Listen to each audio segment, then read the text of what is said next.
Kamiti ya kuhurana ungumania guku bũrũri-inĩ yo EACC ni hete kaunti ya Kilifi kahinda ka mweri ũmwe gukorwo ikirutithia wira riboti ĩrĩa ĩranengerirwo gavana wa kaunti yo Amason Kingi. Corruption in the devolved units still remains one of the biggest impediments and continues to hamper the success of devolution. Mubea nĩathiĩte na mbere na kuria gavana na kaunti ya Kilifi kũrĩ kĩhinga mathenya marĩa mangĩkorwo marĩ ihĩngĩca harĩ ũthii wa na mbere na kũheana mwerekera wa ũrĩa motungata mangĩkinyĩra na njĩra ĩgwĩte kaunti-inĩ ĩno.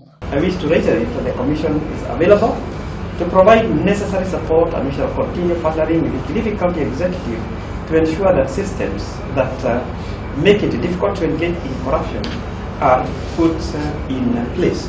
Hari ni hake gavana wa kaunti ya Kilifi Amason Kingi ni aratarĩirie ũrĩa eharĩirie kũnyitanĩra na kamiti ĩno gũtigĩrĩra ungumania ni wathira kaimana kaunti-inĩ ĩno.